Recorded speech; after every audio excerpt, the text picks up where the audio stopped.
지금 제가 보니까 반포 아크로 리버파크 국내 평수가 45억 원에 거래가 됐습니다. 평당 1억을 넘었다는 거죠. 어흥이님이 이게 작년 3월에 찍었던 영상이었는데 그때도 집값이 너무 비싼데 지금 미쳐가고 있어요.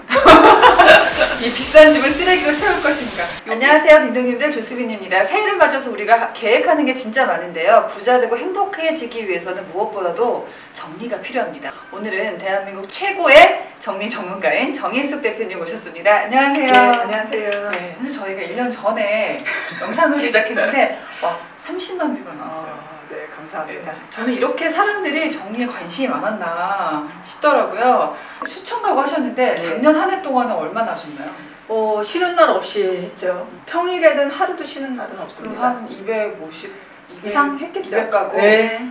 보통 어떤 분들이 요리를 하시나요? 보통 아이들이 있는 집이 많고요. 그냥 맞벌이 가정 되게 많고요. 예전에 선생님 책에서 그 사람의 집은 심리 상태가 같다는 말씀을 하셨어요. 뭐 부자이신 분들 그런 분들의 집은 좀 다른가? 네. 당연히 책이 많습니다. 네. 뭐 자본에 대한 책, 마케팅에 대한 책 의외로 공부 많이 하세요. 작년 한 해 동안 이렇게 딱 보면서 한 해 베스트셀러 딱 캐치가 되시겠네요. 부의 추월차선? 여전히요. 네. 뭐 스테디 부자 아빠, 네. 뭐 가난한 아빠인가? 부자 아빠. 네. 선생님 나오셔서 너무 저 빈둥님들 진짜 좋아하셨어요. 댓글도 많이 달아주셨는데 엘클레어 님이요. 아까 책 얘기하시니까 네. 생각났는데 진짜 부자들 서재를 보면은 자기 전문 분야 관련 서적이 체계적으로 꽂혀 있어요. 맞아요. 네. 알파벳 순서대로 해달라고 하시는 분들도 있고요. 네. 뭐 언어부터 여행부터 자기 개발서, 뭐 종교부터 체계적으로 되어 있고 굉장히 소중하게 생각해요. 그리고 자기 서재가 꼭 있고요. 책을 되게 중요하게 생각하세요. 책을 중요하게 네. 생각합니다. 그래서 책을 잘 못 버리셔요. 부자분들의 집은 서재에는 책들이 물론 많지만 관리 잘 하세요. 그만큼 잘 보고 그 공간을 사용을 한다는 거거든요. 그동안 책을 잘 안 읽었던 이유는 서재에 대한 그런 환경이 구성이 안 돼 있는 경우도 생각보다 많아요. 그런데 책을 다 모아서 예쁘게 공간을 만들어 주니까 책을 읽고 싶은 공간이 되는 거거든요. 네. 지난번에 이제 재력에 따라서 네. 가보면 아이템이 많은 것보다는 하나를 하더라도 좋은 네. 게 많더라. 가구도 그렇다. 네, 그래서 가구는 확실히 좋은 거를 투자하시는 게 맞는 것 같아요. 물건을 버릴 때도 그분들은 좀 신중하세요. 그러니까 예를 들어서 보자기 있죠.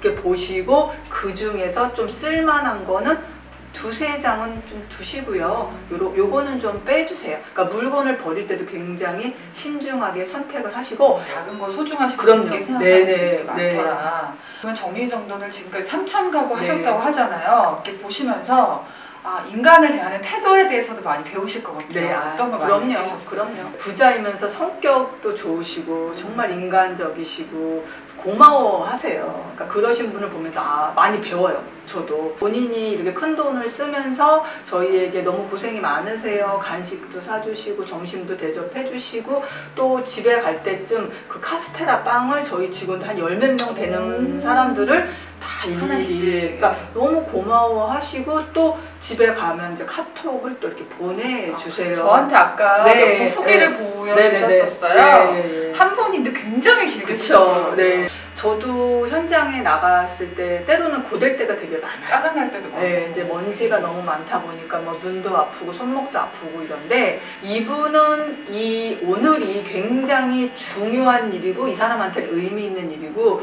더구나 남편분이 큰 회사 다니시는 CEO신데 그날 월차를 내시고 같이 참여하시는 분들도 계세요. 그런 걸 보면서 이분들은 본인의 주거 공간에 대해서 되게 소중하게 생각을 하는구나. 제가 이사를 갈 예정이라는 걸 제 채널 구독자분들 알고 계실 거예요. 이사를 가려다 보니까 집 정리에 대해서 먼저 생각을 해봐야겠더라고요. 근데 선생님, 저처럼 이사를 앞두고 있는 분들 꼭 전문가의 도움을 받아야 될까요? 네, 당연히 받아야지만 전문가니까. 당연히 받으면 좋지만 네. 네, 오늘 영상 보시고 또 배우시면 좋지 않을까라는 생각 드리고요. 전문가에게 의뢰할 경우 네. 평균적으로 몇 분 정도가 투입이 돼서 며칠 정도가 걸리나요? 보통은 30평, 40평까지는 하루 8시간 정도는 돼요. 그래서 6명에서 8명 정도가 많으시네요. 많죠. 네. 각 방을 기준해서 최하 1명씩은 들어가요. 옷방에 2명, 주방에 2명, 아이들 장난감방에 2명. 모든 물건을 처음에 쫙 꺼내죠. 펼쳐놓으신다고. 네. 왜 그래야 되나요? 재고 조사를 하는 거고요. 왜냐하면 물건이 재고 파악을 하려면 나와서 모여야 돼요. 옷은 옷대로, 뭐 가방은 가방대로, 뭐 욕실용품은 욕실용품. 일단은 종류에 상관없이 욕실로 묶어, 공구리로 묶어, 사무로 묶어, 그 다음에 다시 사무도 아이들 사무와 애들 거 문구가 따로 있죠. 네네. 거기서 또 다시 섹션이 나눠지는 거예요. 그래서 결국은 저는 정리는 대분류를 다시 소분류 쪼개는 거예요. 딱 펼쳐놨을 때 네. 보통 고객들 반응이 궁금해요. 놀래죠. 싹 나와 있을 때 사진 찍어서 좀 전송해달라, 전송하라고 제가 말씀드리거든요. 그럼 깜짝 놀라서 저게 다 어디서 나왔냐? 네. 오늘 안에 끝나냐? 네. 그거 많이 끝납니다. 물어보세요. 자, 전문가의 도움을 모두가 받을 수는 없어요. 그러면은 그럼요. 정말 뭐 원칙이 워낙에 많겠지만은 맞습니다. 몇 가지만 좀 찝어주신다면은 네.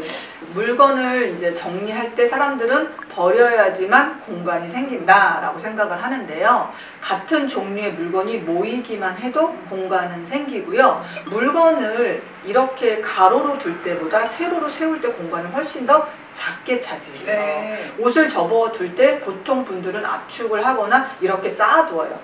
아, 네. 연예인 한혜정 씨가 보니까 옷을 책처럼 그쵸. 꽂아놓으시죠. 그러니까 옷을 세운다는 건 뭐냐면 꺼낼 준비를 시킨다는 거예요. 그렇게만 해도 훨씬 더 공간이 살아나고요. 물건이 잘 보여요. 내가 우리 집 정리를 해야 돼 라고 생각을 하시잖아요. 내가 몇백만 원은 벌 거야 라고 생각을 하셨잖아요. 네. 그러면 하루에 한 가지, 아까 제가 말씀드렸듯이 한 종류의 물건을 먼저 선정을 하는 거예요. 아이들과 하면 되게 좋아요. 저는 그래서 지퍼백이나 봉지 같은 거 준비해서 아이들한테 너무 재밌어 하겠어요. 네, 오늘 연필만 좀 모아줄래? 연필 모으다 보면 아실 수 있는 게 아주 조그만 몽땅 연필부터 깎지 않은 새 연필부터 선물 받아도 뜯지 않은 문구 세트까지 나올 거예요. 일단은 연필은 한 종류로 묶는 거예요. 묶은 다음에 사비 연필과 뭐 미술용 이걸 다 나누시는 거예요. 그러면은 미술용은 미술 라인으로 구성이 되는 거고 매일 쓰는 연필은 문구리로 들어가는 거예요. 그래서 하루에 한 가지씩은 쉽거든요. 오늘은 색연필, 내일은 지우개, 그 다음은 차. 용돈 주는 거죠. 결국 전문가를 부르든 안 부르든 온 가족이 참여해야 되는 거는 동일하네요. 그러면 좋죠. 그래서 각자의 물건을 각자가 할 수 있는 시스템만 갖춰진다면 네. 꼭 주부가 일 안 하고 집안일에만 매여 있지 않아도 된다고 생각해요. 네. 구독자님들 반응을 좀 모아봤습니다. 보여지는 집의 환경이 바로 집에 사는 사람 내구조일까요? 네. 저는 집 상태를 보면 그분의 행복도가 보인다라고 생각을 하는데요. 사실 그 공간이 그 사람을 나타낼 수 있어요. 정말 우리가 좀 몸이 힘들거나 마음이 힘들면 누구나 정리를 하기 싫어해요. 이렇게 방치하게 되거든요. 어떤 분들 집에 가보면 본인은 자꾸 정리를 못한다고 생각을 하세요. 그래서 제가 고객님한테 이런 이야기 한 적이 있어요. 고객님, 정리를 못하시는 분이 아니라 정리를 안 하신 것 같아요. 제가 그래요. 그 못하게 된 원인이 물건이 많아서 이제 손을 못 대게 된 거예요. 그러니까 물건의 그 총량이 있거든요. 그 양이 벗어나는 순간부터 이제 손을 못 대요. 내 심리 상태도 이제 감당할 수 있는 그럼요. 넘은 거죠. 그렇죠. 그래서 저는 물건의 상태, 방의 상태를 보면 가끔은 고객님의 이게 마음 상태 같아요 라고 말씀을 드려요. 그래서 그 공간이 그 사람의 상태, 마음 상태까지 보여주는 것 같아요. 한나 러블리님이요, 다이소 바구니로 분류 연습하신대요. 이거 어떻게 생각하세요? 뭐 다이소 저렴해서 저도 많이 쓰기는 하는데 사람들이 정리를 할 때 이제 사실 여러 가지의 단계가 있고 필수 아이템이 있잖아요. 그런데 보통 분들은 수납 바구니에 대해서 되게 열광을 좀 먼저 하세요. 나중에 플라스틱 쓰레기가 되는데. 그렇죠. 네. 수납 용품을 사는 거는 되게 나중에 해야 될 부분이 뭐냐면 내가 어떤 자리에 어떤 물건을 넣을 거야라고 결정이 되면 거기에 양을 보고 그 수납 도구가 들어가야 되거든요. 근데 수납 도구를 미리 사고 거기에 맞추세요. 그러다 보면 물건이 자꾸 쪼개지는 거예요. 보통 왜 약 정리 상자라고 있으시잖아요. 거기에 약이 다 끝나는 집은 절대 없어요. 그러면 거기에 일부의 약이 들어있고 또 일부의 약은 서랍에 들어가 있고 또 일부의 약은 거실장에 들어가요. 거기서부터 또 질서가 깨지고 관리가 안 되는 거예요. 네. 그래서 제가 볼 때는 정리는 한 공간에 끝나야 돼요. 수납도구 사실 필요 없다. 네, 나중에 사셨으면 좋겠어요. 네. 그리고 이분 배종심님이 바쁘게 살다 보면 쓰던 물건만 쓰게 됩니다. 맞아요. 이런 분들은 맞습니다. 어떨까요? 보통 분들도 입는 옷만 입어요. 뭐 가방도 쓰는 것만 쓰고 그동안 아깝고 잘 안 썼지만 사실 버리긴 그런 물건 되게 많아요. 그러니까 지금이 그거를 한번 체크할 때예요. 옷을 정리할 때 가장 좋은 방법을 추천을 드리는 게 입어보는 게 최고인 것 같아요. 입어보면 답이 나와요. 거울 갖다가 두고 하나씩 입어보다 보면 굳이 버릴까 말까 고민 안 해도 단추가 뭐 안 잠기는데 어떡할 거예요. 당근에 팔아야지. 네. 저도 방송을 하다 보니까 많은 전문가들을 만나는데 선생님 처음 뵀을 때 정말 머리를 강타했던 말이 한 평 가격이 얼마인데 그걸 쓰레기로 치우고 사느냐. 지금 제가 보니까 반포 아크로 리버파크 구매 평수가 45억 원에 거래가 됐습니다. 평당 1억을 넘었다는 거죠. 어흥이님이 이게 작년 3월에 찍었던 영상이었는데 그때도 집값이 너무 비싼데 지금 미쳐가고 있어요. 이 비싼 집을 쓰레기로 채울 것인가. 저도 이사 후 정리를 항상 들어가면서 고객들은 항상 물어봐요. 이 아파트 얼마예요? 평당 1억이라고 하더라고요. 평당 1억이면 좋은데 거기에 인테리어비를 2억, 그치. 3억을 또 플러스를 시켜요. 저희는 이제 물건을 채우는 일을 하잖아요. 근데 거기에 몇백만 원의 붙박이를 짰는데 김치통을 넣는 거예요. 그럴 때 저는 한번 생각해봐요. 몇 억의 땅에 몇 천만 원의 붙박이를 짜서 거기에 결국 넣는 것이 선풍기? 김치통이었던가? 이런 생각을 하면서 필요하지만 그런 부분에 대해서 조금은 한 번은 좀 관점을 좀 바꿔서 생각해 볼 필요가 있지 않나. 물티슈 없는 줄 알고 물티슈 준비해달라고 하거든요. 사오시는데 쏟아져. 박스로 있었던 거예요. 그것이 물티슈의 가격이 아까운 게 아니라 네네. 그동안 그 공간을 채웠던 게 아까운 거예요. 주객이 전도됐다고. 물건을 모시고 산다고. 그렇죠.